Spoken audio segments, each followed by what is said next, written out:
Over the years, I've rebuilt supercars like this Ferrari 360, and I've restored this Porsche 997 that was a former track car. But trying to restore this twin-turbo 300ZX might be one of my worst ideas. I've slowly been bringing it back to its former glory with things like these new turbos and redoing the entire engine. And today, not only are we making a big change on the Z, we're making a big change for my entire garage. Every single car I own is an automatic. But today that changes. The first step is we got to get a third pedal in. Unfortunately, these were my only options that were available, so we're gonna have to restore them. To get as much rust as possible off, I got my Timu sandblaster out, which connects to my pressure washer, and it works really well at stripping most of the rust off. With most of the rust gone, I gave it a nice coat in Ospo to convert any of the last remaining rust that I didn't get with the sandblaster, and then I just sprayed it down with some matte black paint. And as you can see here, the final result is way better than what we started with, but it is the best we can do because these parts are scarce. Now, to make room for the actual clutch pedal and the master cylinder, we have to remove the factory block-off panel by drilling out the spot welds. Once the spot welds are gone, we can take a hammer and chisel and peel this panel back. And once the panel's gone, you're gonna see it has all the factory holes ready for the master cylinder. But we can't just leave it like this, otherwise we're asking for rust. I went ahead and got a can of body match paint and some self-etching primer, so that way we can touch up this panel. I went ahead and covered the surrounding area with aluminum foil, and after a coat of self-etching primer, I coated it with the paint match. And once it dried, you couldn't even tell it was there. And I figured while I'm at it, I might as well touch up some of the other spots in the engine bay, like underneath where the brake fluid was eating through and it was starting to rust.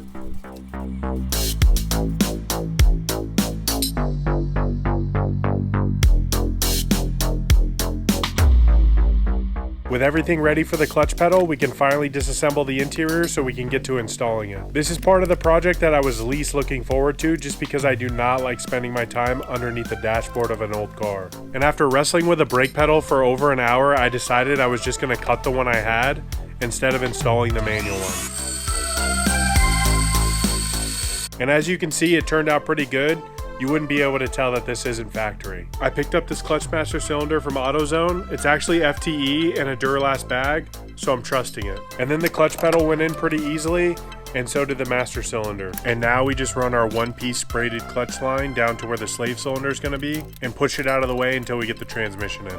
And just like that, we have 3 pedals, but we still have one more problem, and it's this automatic shifter. First, we must remove the radio bezel, and then we can get the center console surround out. Once we remove the center console surround, then we can get access to the bolts that actually hold in the shifter mechanism. And these are just 4 12mm bolts.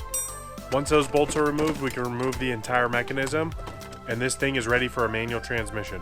So we've got the engine bay pretty much ready. We've got everything done for the manual swap.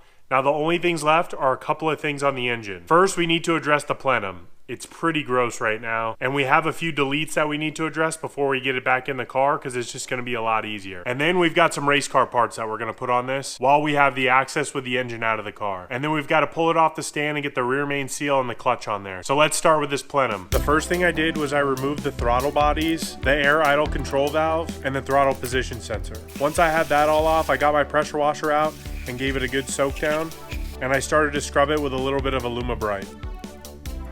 It definitely got most of the dirt off and brought some of the brightness back, but there were still some dark spots, so this may be something we revisit in the future. But once I had it good and clean, I reassembled everything, and now we can do the deletes. The first delete that we're doing is the EGR port. We're no longer running EGR on this car, so all we're doing is running a gasket and a block-off plate here, and we're doing that on both sides. And then we're also removing the PCV valves. If you remember when we did the valve covers, we removed those ports, and we're just installing these plugs that are going to replace where the PCV valves were. And then I've already removed all the extra coolant lines for the throttle bodies, and this is going to simplify every plenum pull we have in the future if we need them. And the last thing to go on the engine before we get this back in the car is these 3-inch downpipes from AMS. Since I went with the G5 turbos, I had to get 5-bolt downpipes, so these mount up perfectly. And now, after almost 2 months in my garage, it's finally time to take this engine off the stand and get it back in the car.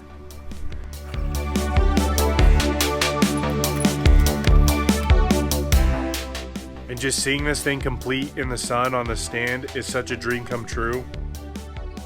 I was able to find this engine slinger made specifically for the VG motor.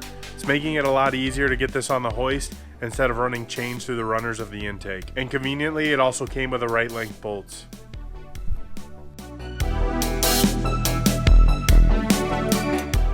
And now it was finally time to bring the hoist out. This is arguably one of the most sketchy parts of building a car in your home garage, but with the proper equipment, it makes it a lot easier.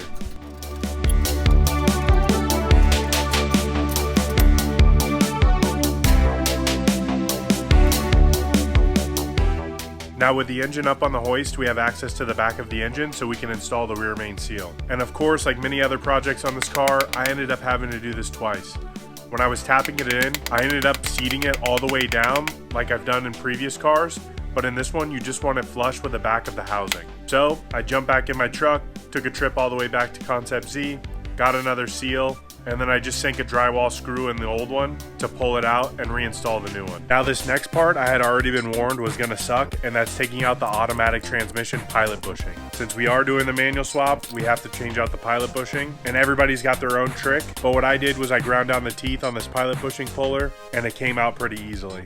So next up, we can start working on the flywheel and the clutch. I went with a South Bend clutch flywheel and a Jim Wolf Technology clutch kit. And before we install the flywheel, we want to make sure we put our new dust shield on.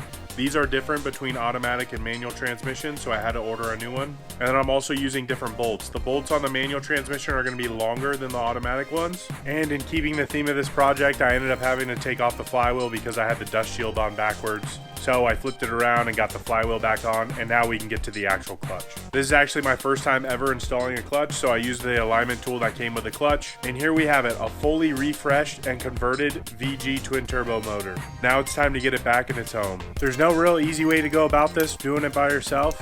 It's really just a lot of up and down, checking, and walking back and forth to make sure that you don't damage anything and to make sure this thing goes in smooth.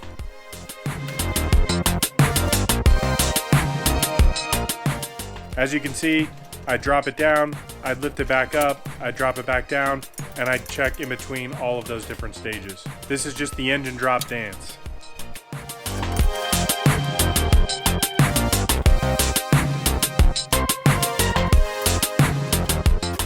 And with that, she's sitting on her mounts, back in her home, ready for her transmission.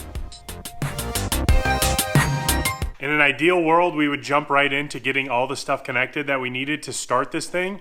However, the starter is actually mounted on the transmission on this car. And there's a bunch of stuff that you can only access while you can rock the engine without the actual transmission in the car. Because once the transmission goes in, there's not a lot of movement from the engine. So unfortunately, there's a lot of work that we have to put in to get this thing going before we can actually test to see if it starts. So in the next episode, we're gonna be dropping the transmission and trying to start this thing for the very first time since we pulled it all apart. If you haven't already, make sure you subscribe. If this is your first episode you're watching, we've got 8 more for you to catch up on. If you've seen all those already, I appreciate you guys watching, and I'll see you guys next week.